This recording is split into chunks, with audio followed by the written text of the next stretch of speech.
স্বাগত সকলকে গল্পকথার শ্রুতিপাঠ্যে।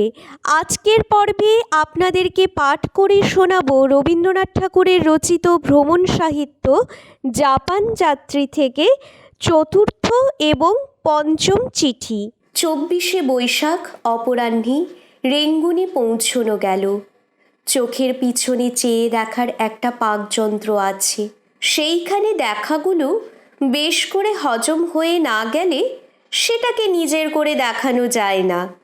তা নাই বা দেখানো গেল, এমন কথা কেউ বলতে পারেন?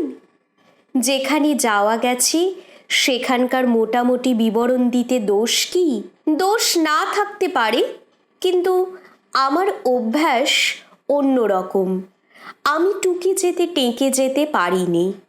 কখনো কখনো নোট নিতে ও রিপোর্ট দিতে অনুরুদ্ধ হয়েছি, কিন্তু সে সমস্ত টুকরো কথা আমার মনের মুঠোর ফাঁক দিয়ে গলে ছড়িয়ে পড়ে যায়।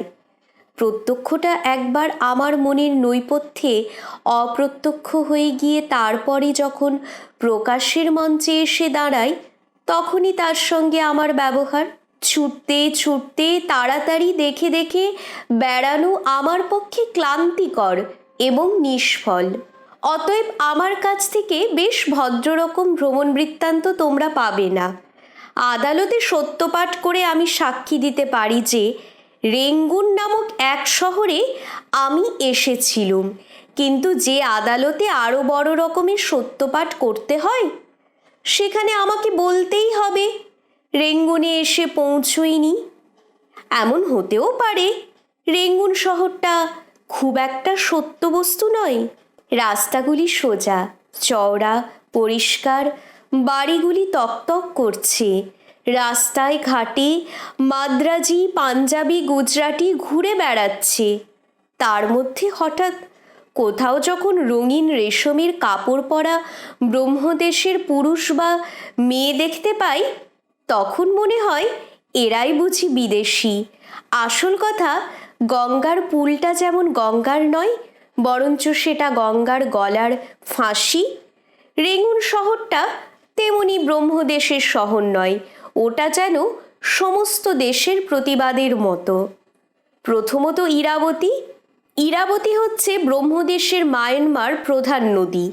মালি ও নমাই নদী মিলিত হয়ে উৎপত্তি সমুদ্রে গিয়ে মিশেছে। এই নদী দিয়ে শহরের কাছাকাছি যখন আসছি, তখন ব্রহ্মদেশের প্রথম পরিচয়টা কি?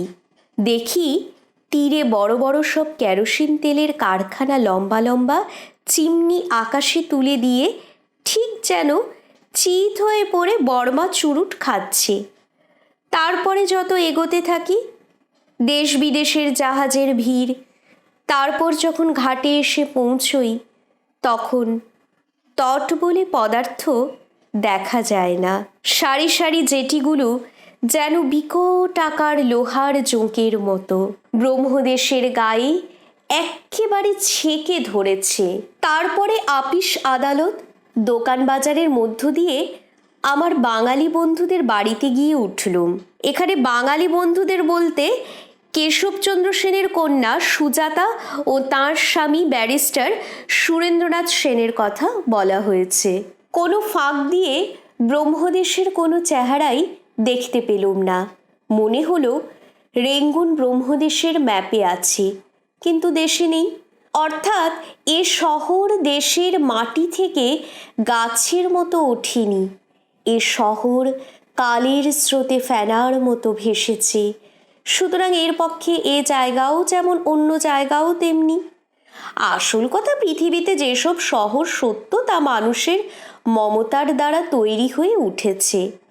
দিল্লি বলো, আগ্রা বলো, কাশী বলো, মানুষের আনন্দ তাকে সৃষ্টি করে তুলেছে।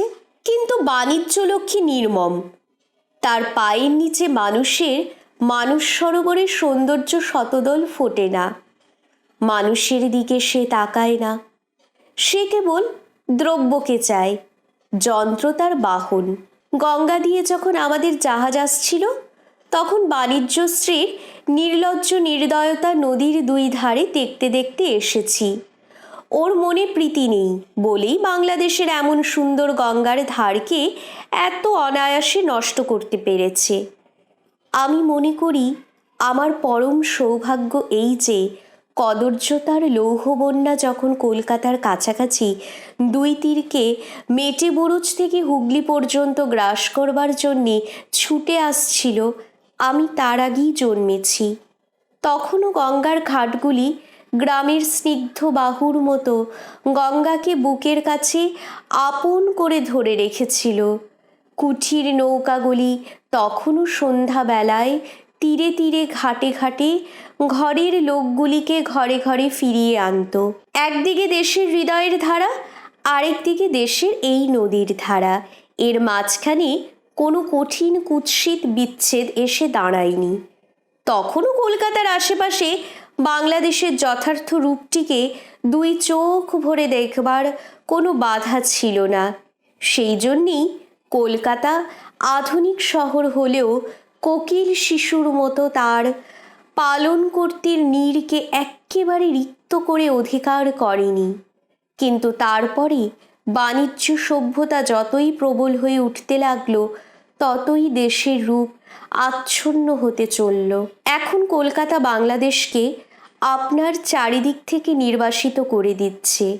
দেশ ও কালের লড়াইয়ে দেশের শ্যামল শোভা পরাভূত হলো। কালের করাল মূর্তি লোহার দাঁত নখ মেলে কালো নিঃশ্বাস ছাড়তে লাগলো। একসময় মানুষ বলেছিল বাণিজ্যে বসতে লক্ষ্মী। তখন মানুষ লক্ষ্মীর যে পরিচয় পেয়েছিল সে তো কেবল ঐশ্বর্যে নয়, তার সৌন্দর্যে। তার কারণ বাণিজ্যের সঙ্গে তখন মনুষ্যত্বের বিচ্ছেদ ঘটেনি। তাঁতের সঙ্গে তাঁতির, কামারের হাতুড়ির সঙ্গে কামারের হাতের, কারিগরের সঙ্গে তার কারুকার্যের মনের মিল ছিল। এই জন্যে বাণিজ্যের ভিতর দিয়ে মানুষের হৃদয় আপনাকে ঐশ্বর্যে বিচিত্র করে সুন্দর করে ব্যক্ত করত। নইলে লক্ষ্মী তার পদ্মাসন পেতেন কোথা থেকে? যখন থেকে কল হলো বাণিজ্যের বাহন, তখন থেকে বাণিজ্য হলো শ্রীহীন। প্রাচীন ভেনিসের সঙ্গে আধুনিক ম্যানচেস্টারের তুলনা করলেই তফাৎটা স্পষ্ট দেখতে পাওয়া যাবে। ভেনিস হচ্ছে ইটালির সাগর তীরবর্তী শহর। প্রাসাদ গির্জার স্থাপত্য, ভেনিসীয় শিল্পীদের আঁকা ছবি, কাঁচ শিল্প, চারু ও কারুশিল্পের জন্য এবং চলচ্চিত্র উৎসবের জন্য বিখ্যাত। এবং ম্যানচেস্টার হচ্ছে ইংল্যান্ডের এই শহর বয়ন শিল্পের জন্য বিখ্যাত, তবে শিল্প শহর হিসেবেও খ্যাতি রয়েছে। ভেনিসের সৌন্দর্যে এবং ঐশ্বর্যে মানুষ আপনারই পরিচয় দিয়েছে। ম্যানচেস্টারে মানুষ সব দিকে আপনাকে খর্ব করে আপনার কলের পরিচয় দিয়েছে। এই জন্য কল বাহন বাণিজ্য যেখানেই গেছে সেইখানেই আপনার কালিমায়, কদর্যতায়, নির্মমতায় একটা লোলুপতার মহামারী সমস্ত পৃথিবীতে বিস্তীর্ণ করে দিচ্ছে। তাই নিয়ে কাটাকাটি হানাহানির আর অন্ত নেই। তাই নিয়ে অসত্যে লোকালয়ে কলঙ্কিত রক্তপাতে ধরাতল পঙ্কিল হয়ে উঠল। অন্নপূর্ণা আজ হয়েছেন কালী, তার অন্ন পরিবেশনের হাতা আজ হয়েছে রক্তপান করবার খরপর। তাঁর স্থিত হাস্য আজ অট্টহাস্যে ভীষণ হলো। যাই হোক, আমার বলবার কথা এই যে বাণিজ্য মানুষকে প্রকাশ করে না, মানুষকে প্রচ্ছন্ন করে। তাই বলছি, রেঙ্গুন তো দেখলুম, কিন্তু সেই কেবল চোখের দেখা। সে দেখার মধ্যে কোনো পরিচয় নেই। সেখান থেকে আমার বাঙালি বন্ধুদের আতিথ্যের স্মৃতি নিয়ে এসেছি, কিন্তু ব্রহ্মদেশের হাত থেকে কোনো দক্ষিণা আনতে পারিনি। কথাটা হয়তো একটু অত্যুক্তি হয়ে পড়ল। আধুনিকতার এই প্রাচীরের মধ্যে দেশের একটা গবাক্ষ হঠাৎ একটু খোলা পেয়েছিলুম। সোমবার দিন সকালে আমার বন্ধুরা এখানকার বিখ্যাত বৌদ্ধ মন্দিরে নিয়ে গেলেন। এই বৌদ্ধ মন্দিরটির নাম হচ্ছে সিওডেগন প্যাগোডা। মন্দিরটি 168 ফুট উঁচু ভূমির উপর স্থাপিত, 368 ফুট উঁচু, স্বর্ণমণ্ডিত ও ত্রিকোণাকৃতি। এতক্ষণে একটা কিছু দেখতে পেলুম। এতক্ষণ যার মধ্যে ছিলুম সে একটা অ্যাবস্ট্রাকশন, সে একটা অবিচ্ছিন্ন পদার্থ, সে একটা শহর। কিন্তু কোনো একটা শহরই নয়। এখন যা দেখছি তার নিজেরই একটা বিশেষ চেহারা আছে। তাই সমস্ত মন খুশি হয়ে সজাগ হয়ে উঠল। আধুনিক বাঙালির ঘরে মাঝে মাঝে খুব ফ্যাশনওয়ালা মেয়ে দেখতে পাই। তারা খুব গটগট করে চলে, খুব চটপট করে ইংরেজি কয়। দেখে মস্ত একটা অভাব মনে বাজে। মনে হয় ফ্যাশনটাকেই বড় করে দেখছি, বাঙালির মেয়েটিকে নয়। এমন সময় হঠাৎ ফ্যাশন জালমুক্ত সরল সুন্দর স্নিগ্ধ বাঙালি ঘরের কল্যাণীকে দেখলে তখনই বুঝতে পারি এ তো মরীচিকা নয়, স্বচ্ছ গভীর সরোবরের মতো এর মধ্যে একটি তৃষাহরণ পূর্ণতা আপন পদ্মবনের পাপড়ি নিয়ে টলমল করছে। মন্দিরের মধ্যে ঢুকতেই আমার মনে তেমনি একটি আনন্দের চমক লাগলো। মনে হলো যাই হোক না কেন এটা ফাঁকা নয়, যেটুকু চোখে পড়ছে এ তার চেয়ে আরও অনেক বেশি। সমস্ত রেঙ্গুন শহরটা এর কাছে ছোট হয়ে গেল। বহুকালের বৃহৎ ব্রহ্মদেশ এই মন্দিরটুকুর মধ্যে আপনাকে প্রকাশ করলে প্রথমেই বাইরের প্রখর আলোর থেকে একটি পুরাতন কালের পরিণত ছায়ার মধ্যে এসে প্রবেশ করলুম। থাকে থাকে প্রশস্ত সিঁড়ি উঠে চলেছে, তার উপরে আচ্ছাদন। এই সিঁড়ির দুই ধারে ফল ফুল বাতি পূজার অর্ঘ্য বিক্রি চলছে। যারা বেচছে তারা অধিকাংশই ব্রহ্মীয় মেয়ে। ফুলের রঙের সঙ্গে তাদের রেশমের কাপড়ের রঙের মিল হয়ে মন্দিরের ছায়াটি সূর্যাস্তের আকাশের মতো বিচিত্র হয়ে উঠেছে। কেনা বেচার কোনো নিষেধ নেই। মুসলমান দোকানদারেরা বিলাতি মণিহারির দোকান খুলে বসে গেছে। মাছ মাংসেরও বিচার নেই। চারিদিকে খাওয়া দাওয়া ঘরকন্যা চলছে। সংসারের সঙ্গে ভেদমাত্র নেই, এক্কেবারে মাখামাখি। কেবল হাট বাজারে যেরকম গোলমাল এখানে তা দেখা গেল না। চারিদিক নিরালা নয়, অথচ নিভৃত, স্তব্ধ নয়, শান্ত। আমাদের সঙ্গে ব্রহ্মদেশীয় একজন ব্যারিস্টার ছিলেন। এই মন্দির সোপানে মাছ মাংস কেনা বেচা এবং খাওয়া চলছে এর কারণ তাকে জিজ্ঞাসা করাতে তিনি বললেন, বুদ্ধ আমাদের উপদেশ দিয়েছেন, তিনি বলে দিয়েছেন কিসে মানুষের কল্যাণ, কিসে তার বন্ধন। তিনি তো জোর করে কারো ভালো করতে চাননি। বাহিরের শাসনে কল্যাণ নেই, অন্তরের ইচ্ছাতেই মুক্তি। এই জন্যে আমাদের সমাজে বা মন্দিরে আচার সম্বন্ধে জবরদস্তি নেই। সিঁড়ি বেয়ে উপরে যেখানে গেলুম সেখানে খোলা জায়গা, তারই নানা স্থানে নানা রকমের মন্দির। সে মন্দিরে গাম্ভীর্য নেই, কারুকার্যের ঠেসাঠেসি ভিড়, সমস্ত যেন ছেলে মানুষের খেলনার মতো। এমন অদ্ভুত পাঁচমিশালি ব্যাপার আর কোথাও দেখা যায় না। এ যেন ছেলে ভুলানো ছড়ার মতো। তার ছন্দটা একটানা বটে, কিন্তু তার মধ্যে যা খুশি তাই এসে পড়েছে। ভাবের পরস্পর সামঞ্জস্যের কোনো দরকার নেই। বহুকালের পুরাতন শিল্পের সঙ্গে এখনকার কালে নিতান্ত সস্তা দরের তুচ্ছতা একেবারে গায়ে গায়ে সংলগ্ন। ভাবের অসঙ্গতি বলে যে কোনো পদার্থ আছে এরা তা যেন একেবারেই জানেই না। আমাদের কলকাতায় বড় মানুষের ছেলের বিবাহ যাত্রায় রাস্তা দিয়ে যেমন সকল রকমের অদ্ভুত অসামঞ্জস্যের বন্যা বয়ে যায়, কেবলমাত্র পুঞ্জীকরণটাই তার লক্ষ্য, সজ্জীকরণ নয়। এও সেই রকম। এক ঘরে অনেকগুলো ছেলে থাকলে যেমন তারা গোলমাল করে, সেই গোলমাল করাতেই তাদের আনন্দ। এই মন্দিরের সাজসজ্জা প্রতিমা নৈবেদ্য সমস্ত যেন সেই রকম ছেলে মানুষের উৎসব। তার মধ্যে অর্থ নেই, শব্দ আছে। মন্দিরের ওই সোনা বাঁধানো পিতল বাঁধানো চূড়াগুলি ব্রহ্মদেশের ছেলে মেয়েদের আনন্দের উচ্চ হাস্য মিশ্রিত হো হো শব্দ আকাশে ঢেউ খেলিয়ে উঠছে। এদের যেন বিচার করবার গম্ভীর হবার বয়স হয়নি। এখানকার এই রঙিন মেয়েরাই সবচেয়ে চোখে পড়ে। এ দেশের শাখা প্রশাখা ভরে এরা যেন ফুল ফুটে রয়েছে। ভুঁই চাপার মতো এরাই দেশের সমস্ত, আর কিছু চোখে পড়ে না। লোকের কাছে শুনতে পাই এখানকার পুরুষেরা অলস ও আরামপ্রিয়। অন্য দেশের পুরুষের কাজ প্রায় সমস্তই এখানে মেয়েরা করে থাকে। হঠাৎ মনে আসে, এটা বুঝি মেয়েদের উপরে জুলুম করা হয়েছে, কিন্তু ফলে তো তার উল্টোটাই দেখতে পাচ্ছি।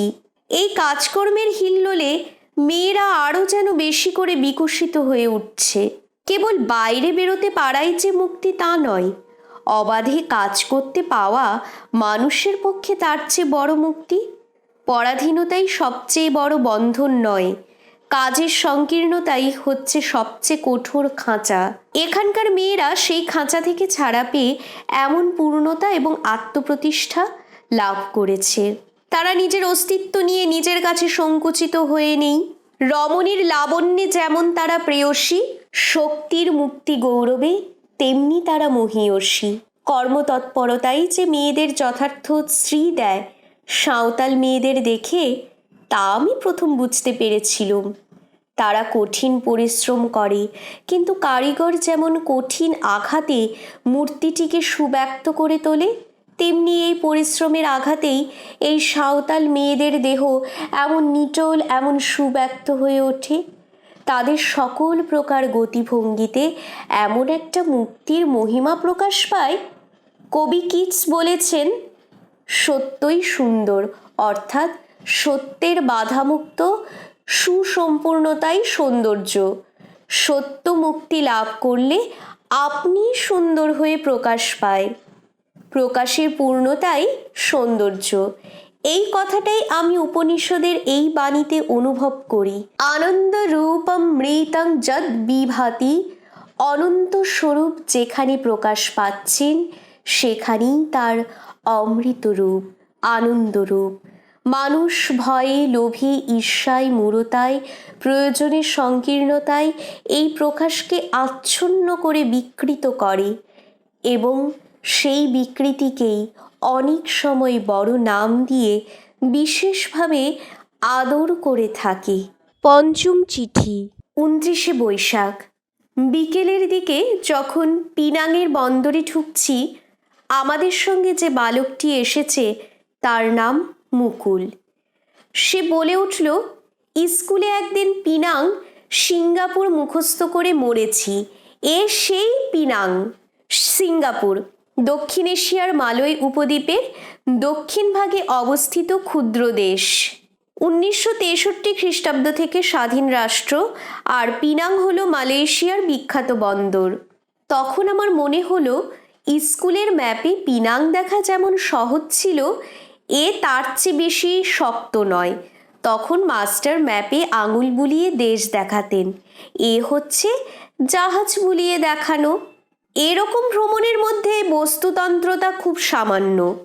বসে বসে স্বপ্ন দেখবার মতো। না করছি চেষ্টা, না করছি চিন্তা, চোখের সামনে আপনা আপনি সব জেগে উঠছে। এই সব দেশ বের করতে, এর পথ ঠিক করে রাখতে, এর রাস্তাঘাট পাকা করে তুলতে অনেক মানুষকে অনেক ভ্রমণ এবং অনেক দুঃসাহস করতে হয়েছে। আমরা সেই সমস্ত ভ্রমণ ও দুঃসাহসের বোতলে ভরা মোরব্বা উপভোগ করছি যেন।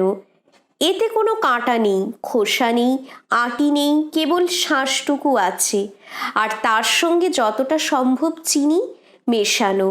অকুল সমুদ্র ফুলে ফুলে উঠছে, দিগন্তের উপর দিগন্তের পর্দা উঠে উঠে যাচ্ছে।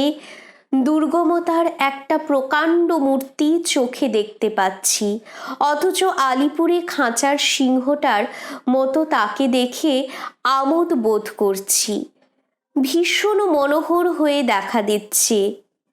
আরব্য উপন্যাসে আলাদিনের প্রদীপের কথা যখন পড়েছিলুম, তখন সেটাকে ভারী লোভনীয় মনে হয়েছিল। এ তো সেই প্রদীপেরই মায়া। জলের উপরে, স্থলের উপরে সেই প্রদীপটা ঘষছে আর অদৃশ্য দৃশ্য হচ্ছে, দূর নিকটে এসে পড়ছে। আমরা এক জায়গায় বসে আছি, আর জায়গাগুলোই আমাদের সামনে এসে পড়ছে। কিন্তু মানুষ ফলটাকেই যে মুখ্যভাবে চায় তা নয়, ফলিয়ে তোলানোটাই তার সবচেয়ে বড় জিনিস। সেই জন্যে এই যে ভ্রমণ করছি, এর মধ্যে মন একটা অভাব অনুভব করছে। সেটি হচ্ছে এই যে আমরা ভ্রমণ করছি নে, সমুদ্র পথে আস্তে আস্তে মাঝে মাঝে দূরে দূরে এক একটা পাহাড় দেখা দিচ্ছিল, আগাগোড়া গাছে ঢাকা, ঠিক যেন কোনো দানব লোকের প্রকাণ্ড জন্তু তার কোঁকড়া সবুজ নোয়া নিয়ে সমুদ্রের ধারে ঝিমোতে ঝিমোতে রোদ পোয়াচ্ছে। মুকুল তাই দেখে বললে, ওইখানে নেমে যেতে ইচ্ছা করে। ওই ইচ্ছেটা হচ্ছে সত্যকার ভ্রমণ করবার ইচ্ছা, অন্য কর্তৃক দেখিয়ে দেওয়ার বন্ধন হতে মুক্ত হয়ে নিজে দেখার ইচ্ছা। ওই পাহাড়ওয়ালা ছোট ছোট দ্বীপগুলোর নাম জানি নে, স্কুলের ম্যাপে ওগুলোকে মুখস্থ করতে হয়নি, দূর থেকে দেখে মনে হয় ওরা একেবারে তাজা রয়েছে। সার্কুলেটিং লাইব্রেরির বইগুলোর মতো মানুষের হাতে হাতে ফিরে নানা চিহ্নে চিহ্নিত হয়ে যায়নি, সেই জন্যে মনকে টানে। অন্যের পরে মানুষের বড় ঈর্ষা, যাকে আর কেউ পায়নি মানুষ তাকে পেতে চায়।